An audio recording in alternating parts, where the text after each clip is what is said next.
Instagram teen accounts have automatic protections for what teens see and who can contact them, plus time management tools. And Instagram will continue adding built-in safety features to help create age-appropriate experiences. Learn more about teen accounts and Instagram's ongoing work to protect teens online at instagram.com/teenaccounts.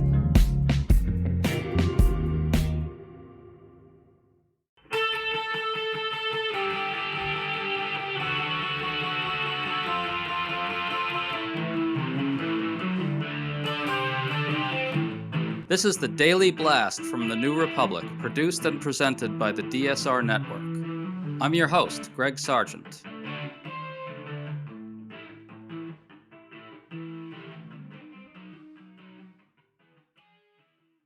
This week, Donald Trump rejected a proposal from Iran to reopen the Strait of Hormuz. This offer would have set aside questions about Iran's nuclear program for now. That may be why Trump rejected it. But there's another possible reason. Accepting that deal wouldn't make him look as if he's winning. Yet this comes as gas and oil prices continue to rise, which isn't making Trump look like a winner either. And partly because of that, Republicans are privately warning that their prospects in the midterms look increasingly dire. So what now for Trump? Paul Krugman has a great new piece on his Substack arguing that Trump simply does not have the cards in the Iran situation, even though he may not know it. So we're talking with Krugman about where all this is going. Paul, always nice to have you on. Good to be on again. So Trump rejected that proposal from Iran to reopen the Strait of Hormuz, perhaps in part because it would not address Trump's demand for total termination of Iran's nuclear program. But the New York Times had an extraordinary detail about the Iranian offer. Quote, a U.S. official also said that accepting it could appear to deny Mr. Trump a victory, close quote.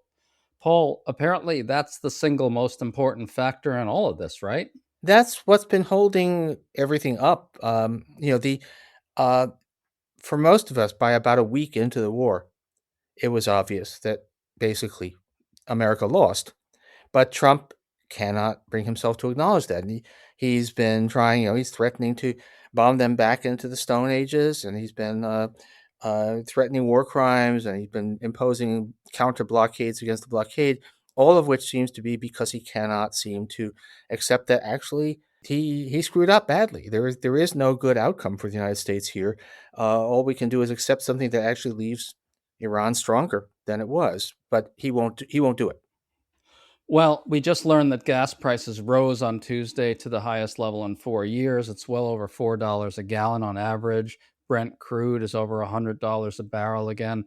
Paul, can you just walk us through the basics of how those developments are tied to the Strait of Hormuz remaining closed? Yeah, so before this war, about 15% of the world's oil flowed through that strait. And it's other stuff too, natural gas, helium, fertilizer. But, right now, let's focus on the oil. So 15% of the world's oil goes through that narrow passageway, which is extremely easy for Iran to block. That 15%, there's really not much of an exit. There's no real way around the Iranian blockade. It's a little bit of stuff can go by pipeline, but not much. And that's a lot of oil being denied to the world market. And of course, the price of oil has gone way up. But if this continues, you ain't seen nothing yet. Because what the really interesting thing, I cited in the Substack, I cited some numbers from Goldman Sachs. Although the price of oil is way up, consumption of oil is only down a little bit.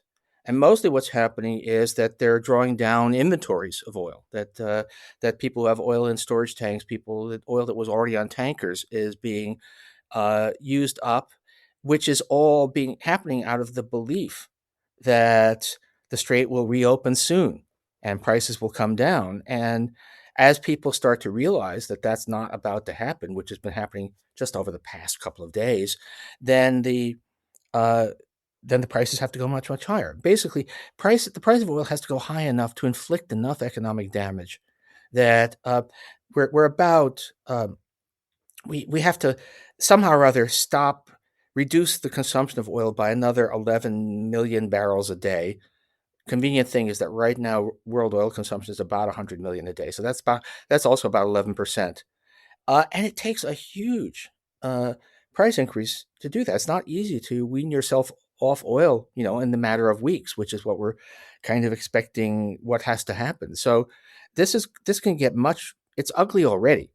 It's ugly politically, obviously, for Trump and the Republicans to have gas hitting its highest level in 4 years, but it's going to get a lot uglier very soon unless Trump swallows his pride and accepts that he actually lost this war. Well, just to clarify what you're saying here, in other words, in order to get the world to demand less oil in keeping with the fact that there's less supply, the prices really have to go up a lot. I mean, think of it. There's a certain amount of oil available, and which is less than it was. And one way or another, a barrel, you can't burn a barrel of oil that isn't there. So one way or another, the people have to be induced to burn less oil. And the way we do that, it's a world market. The way we do that, in effect, nobody decides on it. But what happens is just that the price of oil, there's bidding for barrels of oil, and the bidding drives the price up until the demand for oil has fallen back in line with the supply. And crucial point again, is oil is, to use the jargon, it's inelastic. It's very hard for people to switch away from oil. Give me 5 years and we can all be driving electric cars. But next month we can't. And so the prices have to go really, really high to make that big of a dent in oil demand. Right. And so this is where your argument comes in. It's sort of a structural argument about the situation. You wrote that Trump doesn't have the cards in the standoff with Iran precisely because the longer we wait, the harder it gets for the world. So I guess the only way out, the only way this can be resolved is in a way that leaves America weaker and leaves Iran stronger. Can you explain that? Why is that?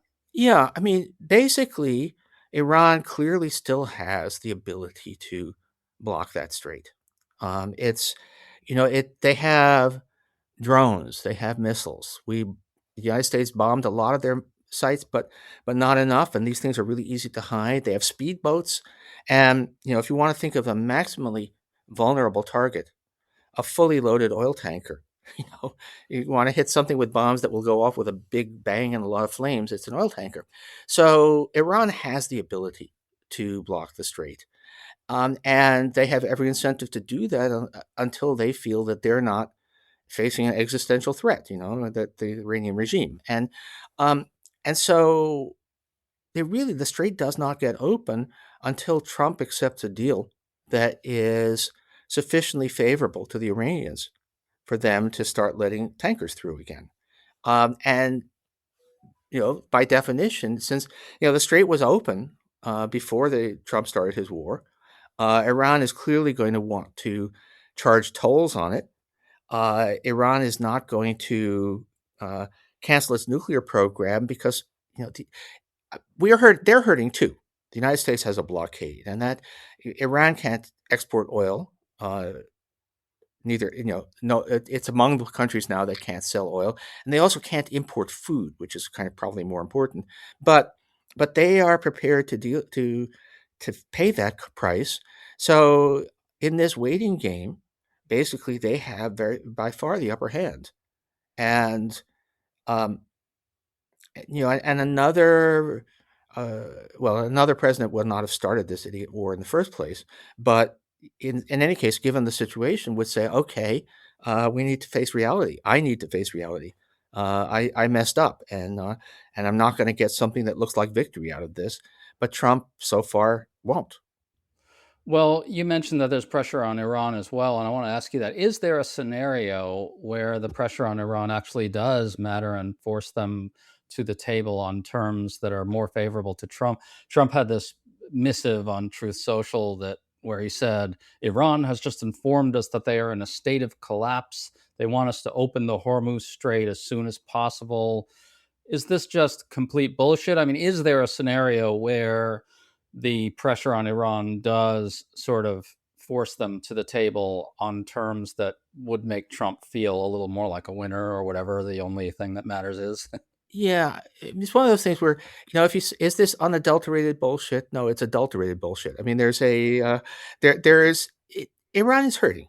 This is their economy normally depends overwhelmingly on selling oil, and again, they actually import food, so they are so there's going to be a lot of unemployed, hungry Iranians, a lot of economic disruption, maybe even, if this goes on long enough, maybe even runaway inflation in Iran.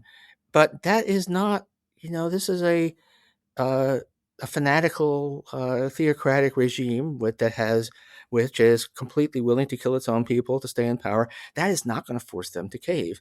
And on the other hand, the whole world economy outside the Persian Gulf is in really looking at very nasty consequences, including the United States and the political consequences of, I guess, 4.18 a gallon oil today, and much more than that for diesel, by the way. So there's other things that are hurting even more. It's very unlikely that the United States is prepared to deal with multiple months of this stuff. And so, yeah, it's not the case that this is all that Iran is hurting us and we aren't hurting Iran. But if you ask who is going to have to cry uncle sooner, it's almost certainly us. To stay up to date on all the news that you need to know, there's no better place than right here on the DSR network. And there's no better way to enjoy the DSR network than by becoming a member. Members enjoy an ad-free listening experience, access to our Discord community, exclusive content, early episode access, and more. Use code DSR26 for a 25% off discount on sign up at thedsrnetwork.com. That's code DSR26 at thedsrnetwork.com/buy. Thank you and enjoy the show.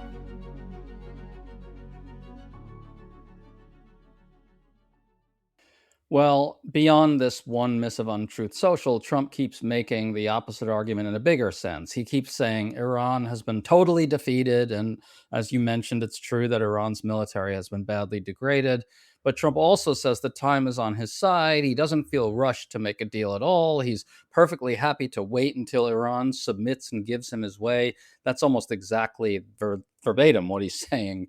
Paul, I think the temptation is strong to read that as sort of typical Trumpian bluster, but it seems plausible to me that he doesn't understand the situation at the most fundamental level, in the sense that he doesn't understand that Iran has some leverage here precisely because he can't accept that thought. He'd be the submissive one and they'd be the dominant one, and that doesn't compute in Trump's brain. Do you think that's plausible, that he just doesn't know that he is kind of on the losing end of the situation in some ways? I think he's in a kind of superimposed state where at some level he does know, but he can't bring himself to admit it, and even to himself.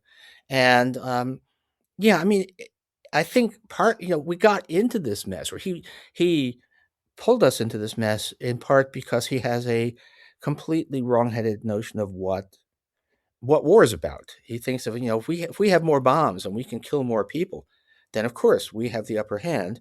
And that has never been what war is about. It's always about ends and means and ability to inflict pain. And he still seems he reverts to that over and over again. I I'm not a young kid, and I remember Vietnam and body counts. And a lot of what Trump says is reminiscent of the body counts. We have destroyed.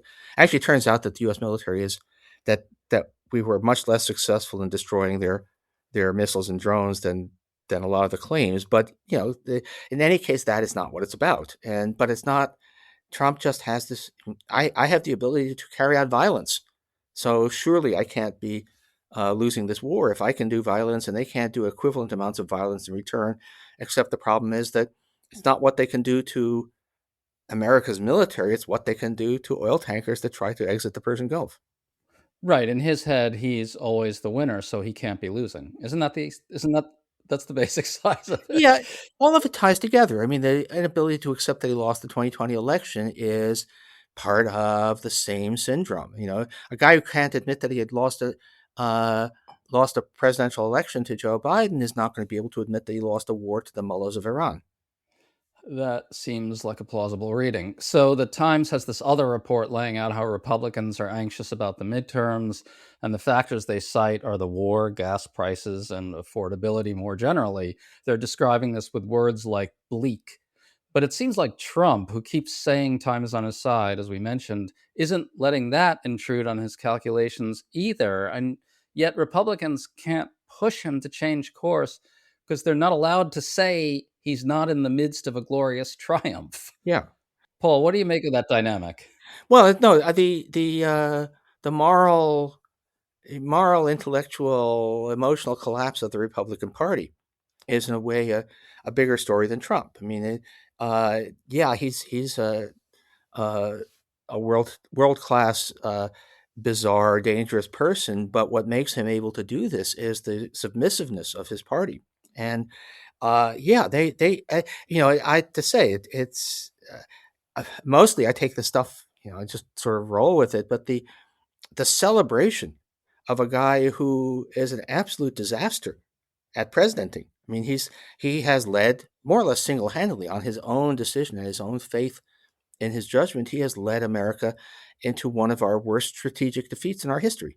He took on this, you know, tiny military power in Iran, figuring that he could, destroy the regime, install his people in a few days, and he lost the war. But his party will never admit that. They're busy. Just an item that crossed earlier, a couple of hours before we recorded this, the State Department is getting ready to put Trump's picture on U.S. passports. This cult of personality uh, around a guy who is objectively maybe the biggest loser in the history of U.S. presidents. It's just amazing. Yeah, I just want to clarify that was a report in the Bulwark that about the passports in Trump's face. Can I ask you about the global economy? You mentioned that it's in pretty rough shape right now. What do you predict is going to happen with the global economy over, I don't know, the next 6 months to a year? Well, tell me what's going to happen with the Strait of Hormuz, and that makes all the difference in the world. I mean, I don't think the global economy was in dire straits. There were some wobbles, but it wasn't that bad before the war. And if the price of oil stayed where it is right now, then we're talking about a significant but not catastrophic hit to global growth. The trouble is that we really have not, the world has not adapted to 15% less oil yet. And so if the strait stays closed, it will have to. And I did this in a Subtext post a few days ago. If your forecast about world oil prices does not lead to a severe blow to the world economy, your forecast is too low, because there's no scenario in which we get by with 15% less oil that doesn't involve a global recession. So if the strait stays closed one way or another, we will have a global recession. I don't know what oil price that will mean. 150 a barrel, 200 a barrel. I can do some uh, uh, abracadabra economic algebra there and try to give you an estimate, but it's all over the place, but high enough that we have a global recession, because that's the only way to reduce oil consumption that much fast.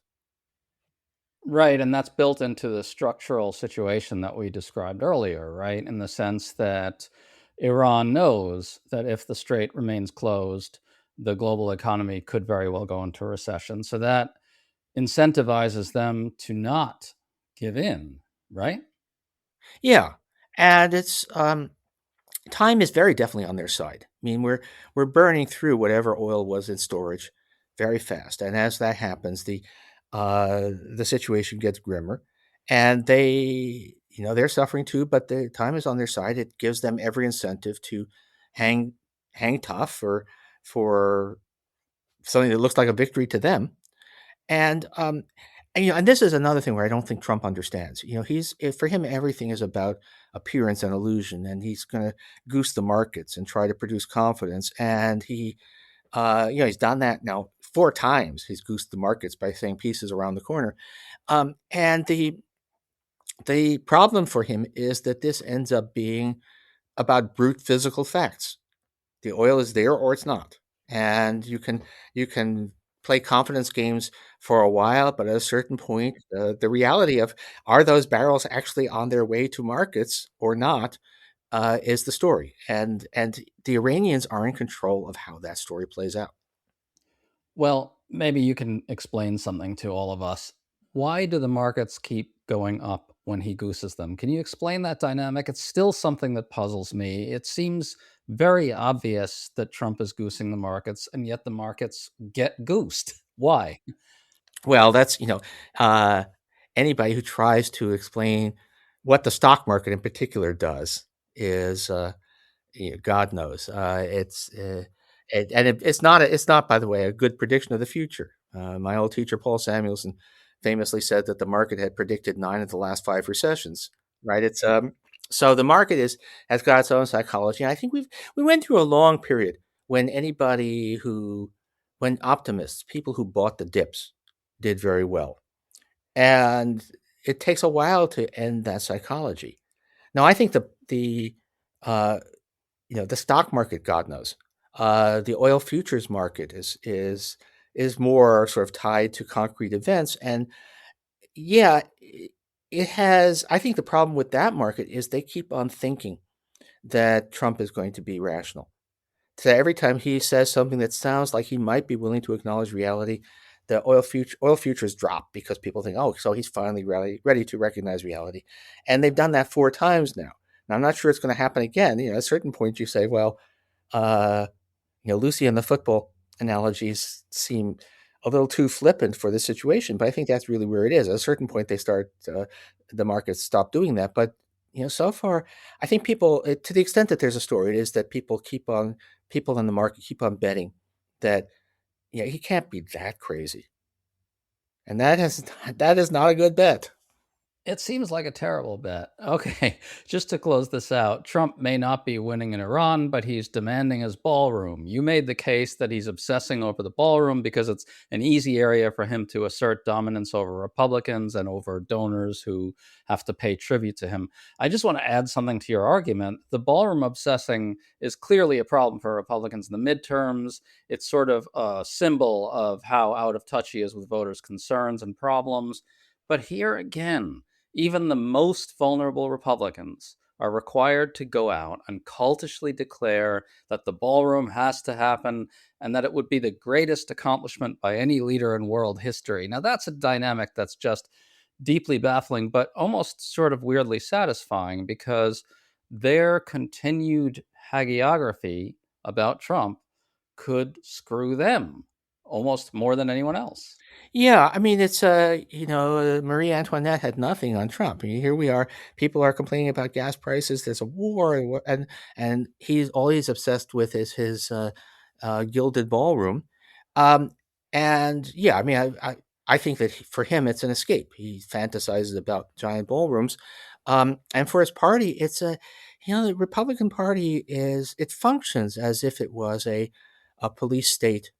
Uh, Totalitarian police state, even though we don't actually live in a totalitarian police state, not yet. But I think if you're a Republican politician, first if you take on Trump, you think he still has the power to destroy you politically, and also you're probably afraid a little bit. There's a real defy Trump, and legal action will be taken against you. Who knows? Maybe even uh, a MAGA mob will show up, and I think that there's a real element of of intimidation, both political and to some extent even physical, going on here. And very few. I mean, anyone who had the character to stand up to that has left the Republican Party. What's left, what we're left with is the people who are willing to debase themselves uh, for the sake of Trump, and uh, and they it's become a habit with them. They just do it regardless. So, is there a scenario where Trump accepts something in between what he wants and what Iran wants? Is there a scenario where Iran makes an offer like that and Trump accepts it and then just declares victory and goes home? Do you see that as a possibility? Yeah, I mean, at some level, at a certain point, the sheer damage that's being done by this closed strait will, I think, even Trump will have to at some point acknowledge it and face up to it. And I actually think that the substance of what's going to emerge is going to be pretty much what the Iranians are demanding. That I don't see why would they give any significant substance here, but they might be willing to use uh, evasive, clever language to provide something that Trump and his propaganda machine will, with great effort, spin as a victory. I'm not sure how they'll do that, but I think the most likely scenario is that it is effectively Iran remains, it's collecting tolls and it does not give up its nuclear program. And basically, it's the Iranian program, the Iranian plan, but that somehow the language of it makes it sufficiently obscure what's happening that Trump can go out and say, "See, we won a great victory." Well, and thinking about Trump's psychology a little more, he could just say, well, I won because I'm a winner, so I only can win. Yeah, he has never acknowledged defeat on anything. He never acknowledges having been wrong on anything. So he will do that, and the question is only whether they offer him enough cover to do that. And Iran, they're in this for a lot of reasons, and many of them are horrible and crazy. But it's not for ego. So they are willing to probably assuage Trump's ego as long as they get the substance of a deal that is overwhelmingly in their favor. Very plausible outcome. Paul Krugman, thanks so much for coming on. Folks, make sure to check out Paul's Substack. It's just great. It's so informative day in and day out. Paul, thank you so much. Thank you.